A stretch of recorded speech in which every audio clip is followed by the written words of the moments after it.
Hello friends, welcome to my video. इस वीडियो में मैं आप लोग को दिखाऊंगा हमारा जी जो ऑटोमेटिक पावर फैक्टर कंट्रोलर जो कि एल&टी का ईटा स्मार्ट 16R मॉडल का है। ठीक है, उसका एक्सपोर्ट सेटिंग मतलब एडवांस सेटिंग के बारे में बताऊंगा। तो दोस्तों, पहले से ही मैं कुछ वीडियो लेके आया हूँ एपीएफसी कंट्रोलर के ऊपर, वही ईटा स्मार्ट 16R के ऊपर, जिसका लिंक मैं डिस्क्रिप्शन में दे दूँगा। उसका बेसिक सेटिंग कैसे क्या करते हैं, ठीक है, वो आप देख लीजिए अगर नहीं देखे हैं। उसके वो सेटिंग करने के बाद जाके आप यही एक्सपोर्ट मोड पे आइए। ठीक है, तो एक्सपोर्ट मोड जाने के लिए हम इसको एंटर करेंगे। ठीक है, तो एंटर करने के बाद सेटिंग आएगा। इसके बाद ये एंटर को हम 10 सेकंड तक दबाएंगे। इसे दबा के छोड़ देंगे तो टारगेट पावर फैक्टर आ गया, नॉर्मल सेटिंग। ठीक है, इसको बैक जाएंगे, इसको 10 सेकंड तक दबा कर रखेंगे। तो मैं अभी दबा रहा हूँ। 10 सेकंड के बाद एक नया पेज ओपन हो जाएगा, आप देखिएगा। तो मैं एंटर हो गया, हमारा नया पेज आ गया। तो इसमें क्या होगा, हमारा ऑटो प्रोग्राम इनिशिएट दिखाएगा। ठीक है, अगर मैं इसको एंटर करता हूँ, ठीक है, तो ये क्या करेगा, सारा कैपेसिटर बैंक को डिस्चार्ज कर देगा जो भी ऑन होगा। ठीक है, उसके बाद वो अपना एनालाइज करेगा। वो एक कैपेसिटर को ऑन करेगा, फिर ऑफ करेगा, फिर दूसरा कैपेसिटर को ऑन करेगा, ऑफ करेगा। ऐसे इसमें लगभग 20 से 25 मिनट या 30 मिनट तक वो लगता है। ये क्या करता है, वो इनिशिएट करता है अपना कौन सा बैंक में क्या क्या लगा हुआ है। ठीक है, एक नंबर पे कितना हमारा कैपेसिटर बैंक लगा है, दो में कितना लगा हुआ है, 3 में कितना लगा हुआ है, 4 में कितना लगा हुआ है, ये सारा बताएगा। तो दोस्तों, ये करने से ज़्यादा कुछ फ़ायदा नहीं होता है, क्योंकि ये एक्यूरेट बताता नहीं है। ठीक है, इसमें कुछ कुछ प्रॉब्लम आता है। जैसे मान लीजिए मेरा 25 केवीआर का आ रहा है, मतलब 25 केवीआर का लगा हुआ है, तब क्या करेगा, ये कभी कभी दिखाएगा 24.5 दिखाएगा या 26 दिखाएगा, कभी कभी तो बहुत डिफरेंस दिखाएगा। ठीक है, तो इसलिए इसको अभी हम एक्टिव नहीं करते हैं, इसमें बहुत टाइम चला जाएगा और वीडियो बहुत लेंदी हो जाएगा। ठीक है, तो नेक्स्ट क्या जब हम आएंगे, ये कंट्रोल मोड, ये इंटेलिजेंट पे सेटिंग किया हुआ है। ठीक है, इसको एंटर हम करेंगे। ये पासवर्ड 0 है, उसके बाद ये इंटेलिजेंट। ठीक है, इसको हम लिफो सिस्टम कर सकते हैं, फीफो सिस्टम कर सकते हैं और इंटेलिजेंट मोड कर सकते हैं। ठीक है, 3 मोड में इसको हम चला सकते हैं। तो पहला देखेंगे हम फीफो सिस्टम। ठीक है, मैं इसको एंटर कर दिया। एफ से हो गया फास्ट, आई से हो गया इन, एफ से हो गया फास्ट, ओ से हो गया आउट, मतलब फास्ट इन फास्ट आउट। ठीक है, तो दोस्तों, पहले क्या करेगा हमारा ये कंट्रोलर, अगर इस मोड पे होगा तो पहले ये 1 नंबर ऑन करेगा। ठीक है, जितना भी कैपेसिटर हो बैंक लगाओ, चाहे अब 5 के वी आर का लगाओ, चाहे 50 के वी आर का लगाओ, या फिर 10 के वी आर का लगाओ। ठीक है, वो एक को ऑन करेगा। उसके बाद क्या होगा, हमारा अगर पावर फैक्टर मेंटेन नहीं हुआ, मतलब हम टारगेट पावर फैक्टर जो है अगर 0.999 रखे हैं, तो 0.999 तक मेंटेन नहीं हुआ, तो क्या करेगा, फिर वो दूसरा ऑन करेगा, फिर तीसरा करेगा, फिर चौथा करेगा। ठीक है, जैसे यहाँ पर हमारा 11 बैंक कनेक्ट है।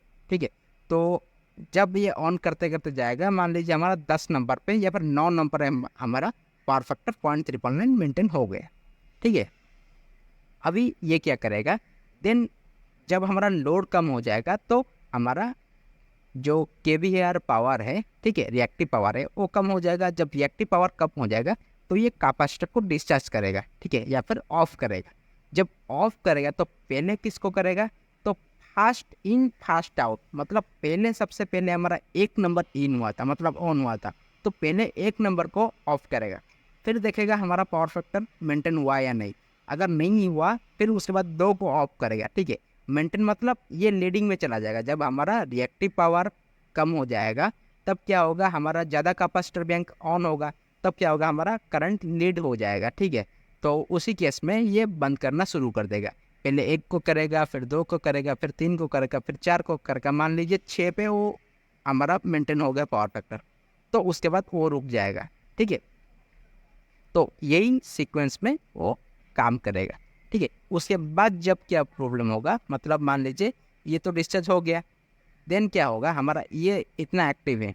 ठीक है, तो फिर वो जब हमारा फिर से रिक्वायरमेंट बढ़ेगा, फिर वो 9 तक था, फिर 10 एक्टिव होगा, फिर 11 एक्टिव होगा। ठीक है, फिर उसके बाद और भी अगर रिक्वायरमेंट हो, फिर वो पेना को चलाएगा, मतलब ये सीरियली चलेगा। ठीक है ना, तो ये था फीफो सिस्टम के बारे में। देन क्या करेंगे, हम एंटर करेंगे। ठीक है, अभी क्या है, इसको लिपो सिस्टम में रखेंगे। तो दोस्तों लिफो सिस्टम अभी एक्टिव हो गया। तो इस सिस्टम में क्या होगा, हमारा लास्ट इन फास्ट आउट, ठीक है, एल में लास्ट हो जाएगा, ठीक है, मतलब हमारा 9 तक ऑन हो गया। अभी क्या देखेगा हमारा जो ये है कंट्रोलर, दिखेगा हमारा 9 बैंक अगर एक्टिव है तो ये क्या करेगा, हमारा पावर फैक्टर तो मेंटेन हो गया, तो इसको हम कुछ कैपेसिटर बैंक को बंद करना पड़ेगा जब हमारा रिएक्टिव पावर रिक्वायरमेंट मतलब हमारा जो आता है वो कम हो जाएगा जब रिएक्टिव पावर, ठीक है। तब क्या करेगा, पहले ये 9 को हटाएगा क्योंकि ये सबसे लास्ट आया था, last in fast out, 9 last आया था, 9 को फास्ट निकालेगा, फिर 8 को निकालेगा, फिर 7 को निकालेगा, ठीक है। मान लीजिए 4 पे हमारा रिएक्टिव पावर मेंटेन होगा, तो फिर उसके बाद वहाँ स्टॉप हो जाएगा, ठीक है। फिर उसके बाद जब ज़रूरत होगा फिर उसके बाद मान लीजिए फिर पावर फैक्टर का रिक्वायरमेंट बढ़ गया, मतलब पावर फैक्टर डाउन हो गया, तो फिर ये कैपेसिटर जब ऑन करेगा फिर वो 5 6 7 करके ऐसे ऑन करेगा, ठीक है, एक सिक्वेंसली फ्लो करेगा। तीसरा मोड हमारा जो है ये हमारा देखिए ये है हमारा इंटेलिजेंट मोड। इस मोड पे हम हमेशा रखेंगे क्योंकि ये हमारा डिसाइड करेगा कौन सा कैपेसिटर कब ऑन होगा, ये सीरियली नहीं जाता है। मान लीजिए मेरा अभी स्टार्टिंग में क्या होता है, मतलब मान लीजिए मेरा 0.7 में पावर फैक्टर आ रहा है, ठीक है, वो तुरंत क्या करेगा, सबसे बड़ा वाला हमारा 11 नंबर पे 8 9 10 11 में 50 kVAR का 4 लगा हुआ है, ठीक है, वो पहले क्या करेगा, डायरेक्ट 50 kVAR को 2 ऑन कर देगा, ठीक है, उसके बाद देखेगा फिर से 50 kVAR को ऑन कर देगा, फिर उसके बाद 25 kVAR को ऑन कर देगा, उसी हिसाब से मैनेज करेंगे, ठीक है। अगर कम होगा, मान लीजिए हमारा 0.9 में चल रहा है, 0.91 में चल रहा है, मुझे 0.99 चल रहा चाहिए, तो ये पहले 10 kVAR को ऑन करेगा या 25 kVAR को ऑन करेगा, इस हिसाब से ये इंटेलिजेंट के हिसाब से वो काम करेगा, ठीक है। तो हम यही मोड पे रखेंगे, ठीक है, इससे कैपेसिटर का लाइफ स्पान भी बढ़ता है क्योंकि वो अरेंज करके अपना ऑन ऑफ करता है, ठीक है। नेक्स्ट हम आएंगे 4 क्वाड्रेंट जो कि डिसेबल है। अगर हम इसको एनेबल करेंगे, ठीक है, ये इसमें एनेबल ऑप्शन है पर हम डिसेबल रखेंगे क्योंकि ये कहाँ एक्टिव होता है, जहाँ पर मान लीजिए हमारा सोर्स से लोड को आता है तो नॉर्मली, ठीक है, सोर्स हमारा जैसे मैंने ट्रांसफार्मर से हमारा आता है लोड पे, ठीक है, उस केस में तो नॉर्मल मोड होगा। जब उल्टा पावर फ्लो होगा, ठीक है, किसी जगह पे, तो मतलब जैसे सीटी लगा है, सीटी के एक साइड में मतलब S1 से S2 को भी सप्लाई आ रहा है, कभी कभी S2 से S1 को भी सप्लाई जा रहा है उल्टा डायरेक्शन में, ठीक है, लोड टू सोर्स को कभी प्रोवाइड होता है, तो उसी केस में क्या होता है, हमको ये 4 क्वाड्रेंट मोड अप्लाई करना पड़ता है, एनेबल करना पड़ता है। उस केस में क्या होगा हमारा, देखिए ये जो सीटी पोलैरिटी ऑटो में है ये आपका मतलब डिसेबल हो जाएगा, मतलब हम डिसेबल नहीं करेंगे तो ऑटोमेटिकली वो रिले इसको डिसेबल कर देगा। और यहाँ पर देखिए नीचे ये टारगेट पावर फैक्टर है जो हमारा लोड से सोर्स को जाएगा, ठीक है, मतलब एक्सपोर्ट होगा पावर, मतलब 2 टाइप का पावर, एक इनपुट होता है जो सोर्स टू लोड मतलब ट्रांसफार्मर साइड से हमारा लोड को मोटर को जाता है, ठीक है, उस टाइम में, और दूसरा जगह में लोड टू सोर्स जाता है, ऐसा सिचुएशन आ जाएगा तो ये पावर फैक्टर उसको मेंटेन करेगा, ठीक है। तो यहाँ पर सिटी पोलैरिटी ऑटो है, अगर मान लीजिए हमारा कनेक्शन कुछ सिटी का उल्टा हो गया है, ठीक है, तो उस टाइम में हम क्या करेंगे, इसको सेट करेंगे। कैसे सेट हुआ है, जब 4 करंट मोड एक्टिव करेंगे इसमें हम सेट करेंगे हमारा S1 टू S2 आ रहा है नॉर्मली या S1 टू S2 जा रहा है, उसी हिसाब से हम किसका मेंटेन करेंगे पावर फैक्टर, ये 0.1, ठीक है। तो ये था उसका 4 करंट मोड का। अभी स्टेप डिस्चार्ज ये कॉमन है, वो सारा एक साथ डिस्चार्ज हो जाएगा, ठीक है। डिस्चार्ज टाइमिंग दे दिया है, स्टैटिक डिस्चार्ज टाइम 0 सेकेंड, ये 0 सेकेंड मतलब डिसेबल किया हुआ है। ये कहाँ एक्टिव होगा, जहाँ पर हमारा थायरिस्टर कंट्रोल स्विच लगाएंगे, ठीक है। मान लीजिए ये हमारा जो कैपेसिटर बैंक है जो ऑन ऑफ होता है कॉन्टैक्टर के थ्रू होता है, ठीक है, जैसे आप देख सकते हैं, दिखा रहा हूँ मैं आपको,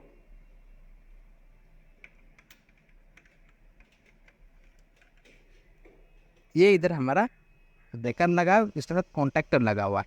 इस जगह में अगर थायरिस्टर होगा, ठीक है, थायरिस्टर का एक मॉड्यूल आता है जो कि TSM ऐसा कुछ बोलते हैं उसे, उससे अगर हम कैपेसिटर बैंक को ऑन ऑफ करवाते हैं तभी उसी जगह में ये स्टैटिक डिस्चार्ज टाइम काम करेगा, ठीक है।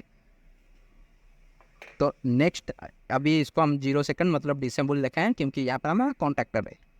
अभी हमारा अलार्म आउट नो, ठीक है। अगर क्या है, जैसे मान लीजिए हमारा अलार्म ऑन होगा, ठीक है, जब कुछ फॉल्ट आता है ये अलार्म इंडिकेटर लो करेगा, तो हम चाहते हैं जब ये अलार्म बटन ब्लो करे हमको भी पता चले बाहर से, ठीक है। तो इसके लिए क्या करेंगे, हम एक फुटर लगाएंगे, ठीक है।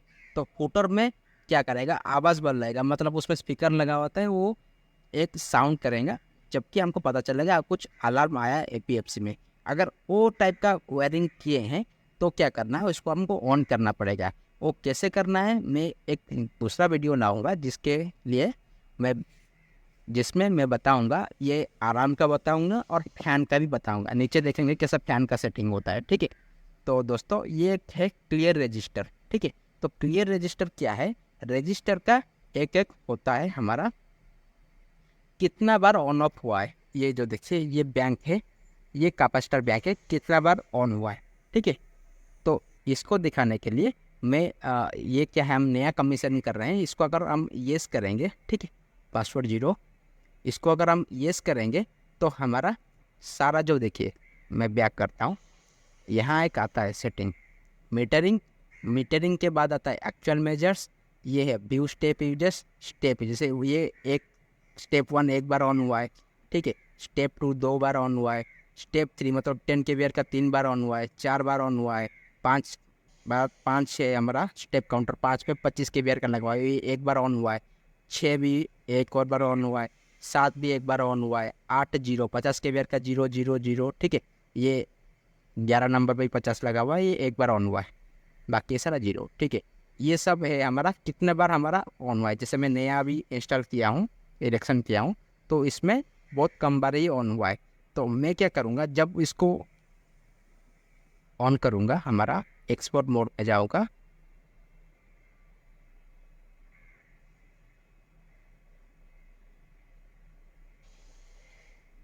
ठीक है। तो यहाँ पर मैं डाउन कर दिया क्लियर रजिस्टर, ठीक है। यहाँ पर मैं कर दिया एंटर, इसको कर दिया यस, ठीक है, ये क्लियर बता दिया, क्लियर बता दिया मतलब देखिए मैं अभी सेटिंग में जाऊंगा, यहाँ मीटरिंग हो गया, इसके एंटर हो गया, फिर उसके बाद व्यू स्टेप यूजेस, इसके अंदर में आ गया, स्टेप काउंटर सारा 0 हो गया, ठीक है, सारा 0 हो गया। तो ये क्या करेगा, हमारा जो कितना बार कैपेसिटर ऑन ऑफ हुआ है, ठीक है, तो वो रिकॉर्ड रखता है, उसको क्लियर करने के लिए वो हमारा जो क्लियर रजिस्टर लिखा हुआ था, ठीक है। तो फिर से हम जाएंगे एक्सपोर्ट मोड पे, आगे हमारा नेक्स्ट हम देखेंगे फैन कनेक्टेड नॉट कनेक्टेड। इसको अगर एंटर करके हम कनेक्टेड बना पाएंगे, नॉट कनेक्टेड भी बना पाएंगे। ये कनेक्टेड का अगर क्या करेंगे तो हम इसके थ्रू कंट्रोल करेंगे फैन ऑन ऑफ को, ठीक है। हम नॉर्मली क्या करते हैं, एपीएफसी पैनल का फैन हमेशा ऑन रखते हैं। कहीं कहीं अगर हमको चाहिए कि नहीं, जब हमारा टेम्परेचर बढ़ जाएगा 50 के ऊपर, तभी जाके हमारा कैपेसिटर बैंक, हमारा जो कैपेसिटर बैंक का टेम्परेचर 50 डिग्री से ऑन हो जाएगा, ज़्यादा हो जाएगा, तब क्या होगा, हमारा फैन ऑन होना चाहिए। कभी कभी क्या होगा, हम अगर चाहेंगे कि हमारा जब कैपेसिटर बैंक या फिर पैनल का टेम्परेचर 50 डिग्री से ऊपर हो जाएगा, तभी क्या होगा, हमारा फैन ऑन होना चाहिए, ठीक है। उसी केस में हम ये वाला सेटिंग कनेक्ट करेंगे, ठीक है। कनेक्ट करके हम इसका वायरिंग अलग से करेंगे, मैं पहले से बताया था अलार्म का और फैन का वायरिंग का वीडियो में अलग से बताऊंगा कैसे करेंगे, ठीक है, कौन से पोर्ट में करेंगे, कैसे वो एक्टिवेट होगा, ठीक है। उस टाइम में हमारा जब एपीएफसी पैनल का टेम्परेचर 50 से ऊपर जाएगा या फिर कैपेसिटर बैंक का टेम्परेचर 50 से ऊपर जाएगा तो फैन ऑन होगा, ठीक है। जब फिर ऑफ कैसे होगा, जब 40 के नीचे आ जाएगा फिर ऑफ हो जाएगा, ठीक है। ये सेटिंग है, जब कब एनेबल होगा, जब हमारा ये कनेक्टर दिखाएगा, ठीक है। नेक्स्ट हमारा क्या है, हेल्थ चेक। ये हेल्थ चेक हम एनेबल रखे हैं, ठीक है। ये कैपेसिटर ठीक है या नहीं चेक करेगा। कैसे चेक करेगा, ये 70% से चेक करेगा। अगर उसका डिरेक्टिंग लेवल क्या 70% से रहेगा, तब क्या होगा, वो बताएगा कि नहीं कैपेसिटर ठीक है, ठीक है। अगर हम कहेंगे भाई 90% तक हो, ठीक होना चाहिए, ठीक है, तो हम 90 रखेंगे। 95% तक रखना चाहिए, ठीक है, मतलब 95 रख सकते हैं, उससे ज़्यादा नहीं होगा। कभी भी कोई भी कैपेसिटर वो हम 100 to 100 ये नहीं रख सकते हैं डिरेक्टिंग लेवल, ठीक है। मान लीजिए कोई 50 kVAR है, ठीक है, हम अगर ऐसा रखेंगे 25% से भी उसका पावर कम हो, मतलब 50 kVAR का 25% से भी हमारा उसका करंट कम ले रहा है, ठीक है, उस तब क्या करेगा, ये हमारा बता देगा कैपेसिटर अनहेल्दी है, ठीक है। वैसे हम 95 में सेट कर सकते हैं उसका मैक्सिमम लिमिट, ठीक है। 95 से अगर कम लेगा, परसेंट से कम लेगा, हम बता देंगे भाई कैपेसिटर हमारा ख़राब हो गया है, ठीक है। पर नॉर्मली हम 70% कंसिडर करते हैं, ये इसका डिफ़ॉल्ट सेटिंग भी है, ठीक है। तो हम 70 में भी रखते हैं। तो आपको समझ आ गया डिरेक्टिंग लेवल क्या है। 70% मतलब मान लीजिए 50 kVAR हमारा कैपेसिटर है, ठीक है। उसका 70% जो होगा, मतलब 50 kVAR जब अराउंड 66 एम्पियर करंट लेता है, ठीक है। उसका 70% जब आ जाएगा, ठीक है, उसका 70% का करंट मतलब 66 हमारा आज अगर 100% हुआ, उसका 10% 6.6 होगा, ठीक है। उसका जो 70% क्या हो जाएगा, इस अराउंड 45 एम्पियर, ठीक है। 45 एम्पियर से जब कम करंट ड्रॉ करेगा कैपेसिटर बैंक, तब क्या होगा हमारा, ये बता देगा कैपेसिटर अनहेल्दी है, ठीक है। ये था डायरेक्टिंग लेवल। अभी स्टेट एक्सचेंज हमारा एनेबल। नेक्स्ट हमारा ये हो गया कंट्रोल बैंड, ठीक है। ये मैं रखा हूँ अभी 0.010, ठीक है। तो दोस्तों इसका मतलब क्या हो गया, ये बैंड मतलब प्लस और माइनस, ठीक है। मैं अभी टारगेट पावर फैक्टर 1 रखा हूँ, ठीक है। जब 1 माइनस 0.01 हो जाएगा, तो ये क्या हो जाएगा, 0.990 हो जाएगा लैगिंग में, और 0.990 लीडिंग में हो जाएगा, ठीक है। तो 0.990 लैगिंग और 0.990 लीडिंग के बीच में जब हमारा पावर फैक्टर मेंटेन रहेगा, उसके बाद वो कोई कैपेसिटर बैंक हमारा एक्टिव नहीं होगा, ठीक है। अगर पहले से हमारा आ रहा हो और हमारा ओवर कंपेंसेशन अंडर कंपेंसेशन ये भी इंडिकेट नहीं करेगा, ठीक है।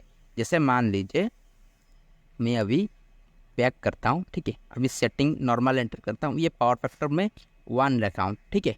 तो अभी क्या है, मेरा पावर फैक्टर आ रहा है 0.993, जो कि 0.990 से ज़्यादा है, ठीक है। तो इसीलिए मेरा कोई भी power factor capacitor bank active नहीं हो रहा है, ठीक है। और भले ही मेरा पावर फैक्टर सेटिंग 1 पे रखा हो, ठीक है। तो मेरा एक्चुअल आ रहा है 0.994 आ रहा है। अभी क्या करूँगा, मैं उस बैंड सेटिंग को बढ़ा दूंगा।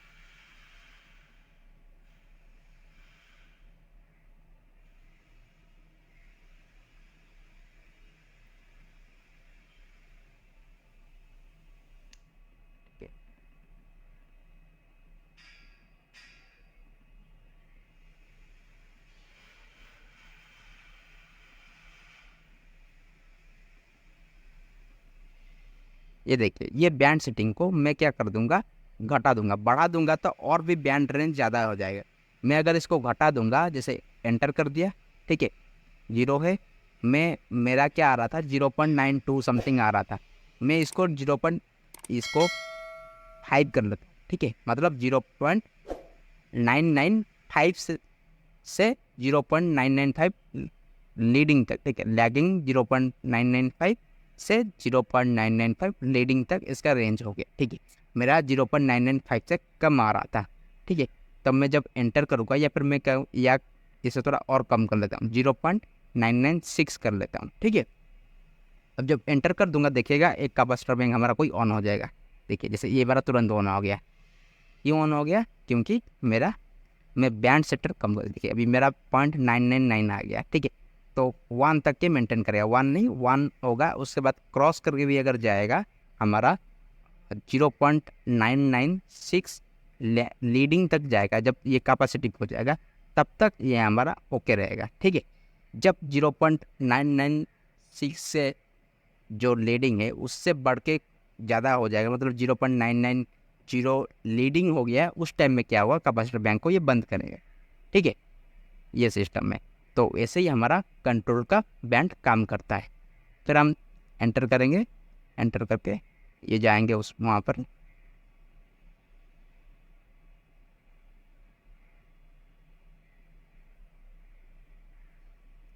ये चले गए। हम यहाँ क्या करेंगे,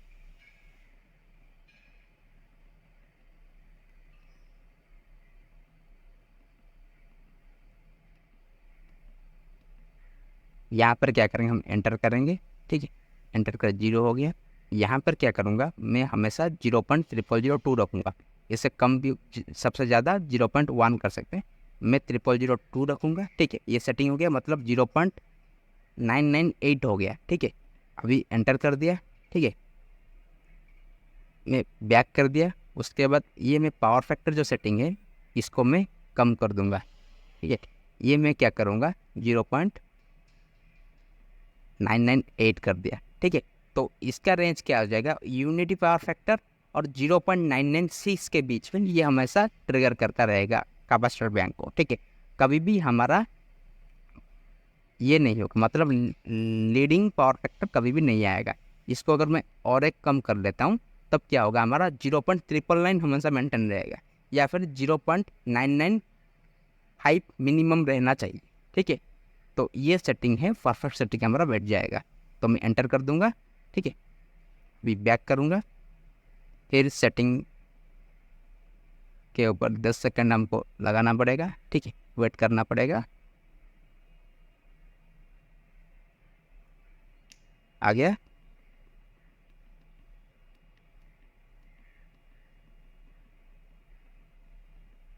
तो ये था सारा हमारा कंट्रोल बैंड के ऊपर। नेक्स्ट हम देखेंगे, नेक्स्ट हमारा आ जाएगा ये केवीआर लिमिट। ये केवीआर लिमिट क्या बताता है, हमारा 50 केवीआर हम सेट किए हैं। क्यों? क्योंकि देखिए हमारा तो कैपेसिटर हमारा 305 केवीआर है, ठीक है। पर ये 50 केवीआर क्या दिखाता है, हमारा सबसे बड़ा कैपेसिटर बैंक कौन सा कनेक्ट है। जैसे मान लीजिए मेरा 25 केवीआर का भी है, 10 का भी है, 5 का भी है, पर सबसे बड़ा कौन सा है, मेरा 50 का लगा हुआ है। तो अगर मेरा 100 का लगा होगा सबसे बड़ा तो मैं 100 लिखूंगा, ठीक है ना। पर हमारा इधर 50 लगा हुआ है सबसे बड़ा, तो मैं 50 ही मैक्सिमम रखूँगा। उसके बाद क्या होगा, मैनुअल कैपेसिटर ऑफ एनेबल रखे हैं, capacitor off time 500 millisecond, rated frequency 50 hertz, इसको हम 60 हर्ट्ज भी कर सकते हैं, ठीक है। इसको 60 भी कर सकते हैं अगर मैं अमेरिकन कंट्री होगा, और दूसरे कंट्री जहाँ पर 60 हर्ट्ज चलता है, ठीक है। उसके बाद स्टेप फंक्शन आ गया, ठीक है। इसके अंदर मैं एंटर करूँगा, ये अभी ऑटो मोड पे है, ठीक है। इसको क्या कर सकता हूँ मैं, एंटर करके फिक्स्ड ऑन कर दूँगा। जब फिक्स्ड ऑन कर देता हूँ, मान लीजिए मैं स्टेप 1, ठीक है, स्टेप 1 में मेरा 5 केवीआर ऑन है, लगा हुआ है, ठीक है। ये वाला बैंक ऑन, ठीक है। इसको मैं क्या करूँगा, मान लीजिए इसको नीचे है, मैं ये वाला बैंक देखा था ऊपर, ठीक है। ये हमारा 10 केवीआर है, ये मुझे पता है, ये हमारा 4 नंबर पे कनेक्ट है, ठीक है। मैं इसको ऑटो में डालता हूँ, डाउन करता हूँ 4 नंबर, ठीक है। 4 नंबर को क्या करूँगा, मैं ऑन कर दूँगा फिक्स ऑन। जैसे ये है, मैं इसको दबाऊँगा, ठीक है, तो ये हमेशा ऑन रहेगा, ठीक है। तो देखिए ये ऑन हो गया, ठीक है। पहले ऑटो मोड में नहीं था, मैं ऑटो मोड पर लाया तो ये ऑन हो गया। अगर मैं फिक्स्ड ऑफ करूँगा, देखिए इसको डाउन करूँगा, देखिए ये फिक्स्ड ऑफ है, मतलब कभी भी ये ऑन नहीं होगा। रिले के थ्रू, हमारा ये रिले के थ्रू कभी भी ऑन नहीं होगा। मैनुअली ऑन कर सकते हैं पर रिले ऑन नहीं करेगा कभी भी। वैसे ही हम इसको ऑटो मोड में डालते हैं, ठीक है, क्योंकि हमको चाहिए ऑटोमेटिकली वो हमारा रिले जब हाई रिक्वायरमेंट होगा तब ऑन करेगा, ठीक है। इस हिसाब से वो सारा 16 का 16 ये है। अगर मैं इसके थ्रू फैन को भी सेटिंग करूँगा तो यहाँ से मैं कर दूँगा उसको फिक्स्ड ऑन, ठीक है। उसका सेटिंग भी आपको बताऊँगा, जो बोला था दूसरे जो वायरिंग बताऊँगा और कंट्रोलिंग कैसे करेंगे। चेंज पासवर्ड हमारा 0 है, हम चेंज नहीं करेंगे। स्क्रीन सेवर ऑन, मतलब जब हमारा काम नहीं कर रहे हैं ये डार्क हो जाएगा, ठीक है। हमारा स्क्रीन सेवर ऑन जैसे मोबाइल में होता है, ये उस टाइप का। हमारा सेट एलईडी कॉन्ट्रास्ट 70%, अगर हम इसको बढ़ा देंगे तो ये पूरा काला हो जाएगा, ठीक है। अगर घटा देंगे ये सफ़ेद हो जाएगा, तो इसलिए 70% हम रखें हैं जो नॉर्मल है। उसके बाद प्रोटेक्शन सेटिंग, ठीक है। दोस्तों पहले ही वीडियो बहुत बड़ा हो गया है, तो क्या करेंगे हम इसको नेक्स्ट वीडियो में देखेंगे, ठीक है। तो दोस्तों वीडियो अगर अच्छा लगा तो वीडियो को लाइक कर दीजिए, कुछ डाउट हो तो कमेंट कीजिए, ठीक है। और दोस्तों के साथ शेयर कर लीजिए, और मेरे आने वाले वीडियोस को देखने के लिए मेरे चैनल को सब्सक्राइब कर लीजिए। मैं प्रैक्टिकली बहुत सारा वीडियो दिखाता हूँ, कैसे सेटिंग करेंगे डीपली बताता हूँ, ठीक है। तो दोस्तों मिलते हैं अगले वीडियो में। Thank you.